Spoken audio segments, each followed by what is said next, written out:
America, built Ford proud.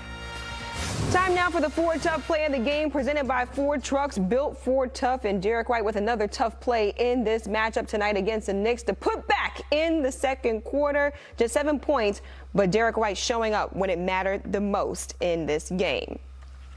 Eddie House, Amina Smith here with you. Let's talk a little bit about Marcus Smart. 13 points and 11 assists in this win against the Knicks. And really, when I watch Marcus Smart, Eddie, out there on the floor, I saw him hustling all over the floor. He's getting thrown all over the place, but making plays at the basket. What did you see out of Marcus Smart to help lead the Celtics to a win? Well, that's what Marcus Smart does. He's going to be on the floor. He's going to be hustling. He's going to play hard. He's going to take charges. He's going to do all the dirty work. He's going to do a lot of things that don't show up in the stat sheets. But if you are a basketball purist or a hoop head or somebody that just loves to watch hard basketball players, he's going to do all of those things. But what I see was his unselfishness tonight. Not understanding that other guys had it rocking and rolling.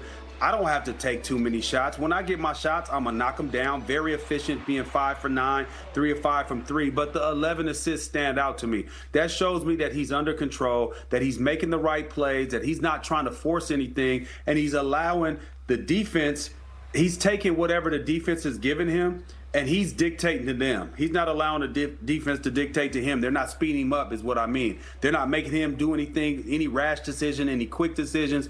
And I think that's also game planning and then understanding and maturation, you know, just having another year under his belt, having the ball in his hands, knowing who his weapons are, knowing where they're going to be getting the ball at and where his offense and how his offense is supposed to be ran. So it's a great step in the right direction that I see Marcus Smart being able to say, you know what, I don't have to do too much scoring, but what I will do, I will assist and I will defend. And that's exactly what we need. It needed tonight, you know, and some nights we're going to need him to step up and score a little bit more. But tonight wasn't one of those nights, and he recognized it.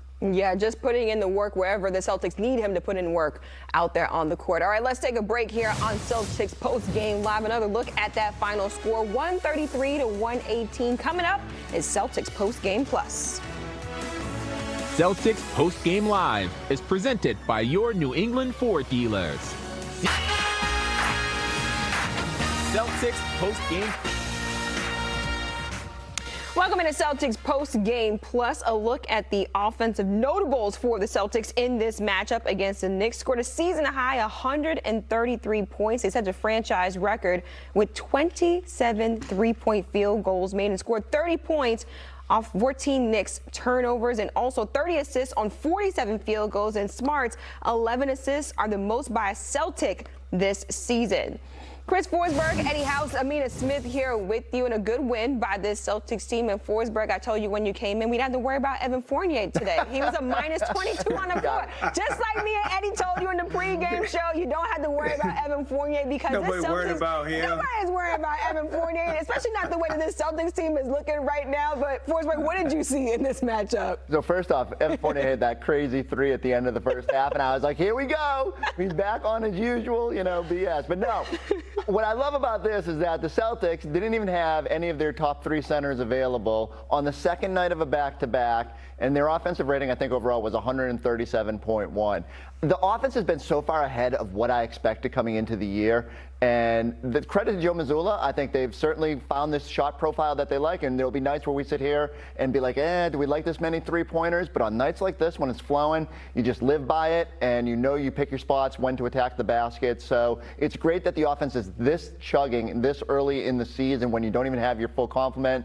Imagine what happens when you get a lob threat back like Rob. Now, we need the defense to catch up a little bit, and Rob will help that. But the fact that they're at this point here right now is just such an encouraging sign about what this team can be. Eddie, we talked about those 27 threes being a franchise record, and we know that's not going to happen every single night, but how do the Knicks allow the Celtics to have their way from beyond the arc?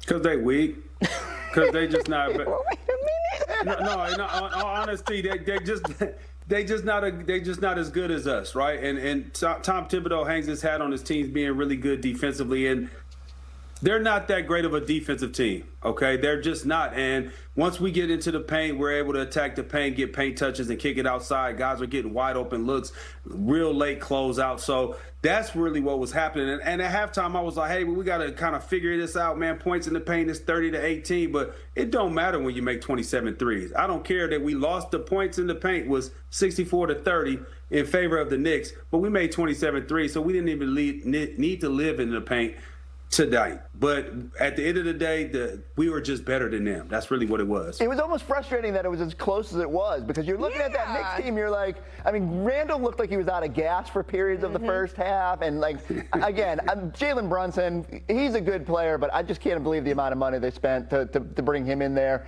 And, like, the Celtics have got to be better against play-in caliber teams than that. And yet, like, you can't quibble with the end result because they find a way to get a win. And, again, there are other circumstances. But can we talk about Sam Hauser? Of course we're going to talk about Sam Hauser. 17 points in this matchup. Also, he was efficient. 6 of 9 from the field, 5 of 8 from 3. Forsberg, you wanted to talk about Hauser. Here we are. What did you like that you saw from him out there? There's that internet meme where you put something up and then you hit the upgrade button. So, like, you know, Gordon Hayward, upgrade. I did see a tweet like that out there tonight. And now we've got Sam Hauser. So here's the funny thing for me about Sam Hauser. What happens if Gallinari never gets hurt? Does Sam get the opportunity this year? It shows incredible poise for him in his second year and after not playing a whole lot last year to be able to be ready for this moment and to come in and just be so automatic with that shot. The Celtics have been long needing another sort of catch-and-shoot guy who can accentuate the talent, especially now with Malcolm Brogdon out there. And they've got two, like with Grant being super effective and with Sam now doing what he's doing, they're set up really well to thrive with that bench. And what was it, 50 bench points, 51 bench points tonight? That number just keeps crawling higher because of what these guys are giving them. I mean, I'll say it again. They got the bench splash bros out there. Grant and Sam. Wow. I mean, it's just like, imagine having the Splash Brothers, but being able to bring them off your bench because you're so talented. I mean, they're doing their thing. I'm not going to lie. Sam Hauser, when I see him get that ball at the three-point line, I'm like, hey, like, he's out there doing his thing. When he misses, I'm surprised. Exactly. Amina, you see somebody coming with black forces on, right? And then you hear that they also got a 30 with a scope. What you gonna do? You gotta get up out of there. I'm getting out of there. I'm running in the other direction. Okay. Now you understand what I'm saying? Now you feel what I'm saying? That's what our bench is. We got black force and 30 with a scope, man. Come see us about something, or we gonna come see y'all about something. Wait, and you didn't even mention, and then they're like, oh, we got Batman out here. Dude who legitimately thinks he's Batman. I mean, like, a whole cast of characters off this damn bench. I forgot about the Dark Knight, too. I mean. Yeah, we gotta make him the Dark Knight, because I feel like Batman is not as cool as the Dark Knight. So we're gonna make Grant Williams the Dark Knight to just match the energy of the bench. All right, y'all. Let's take a break here on Celtics Post Game Plus, just giving everybody all types of nicknames off of the bench. A look at that final score, 133 to 118. Coming up, we look ahead to that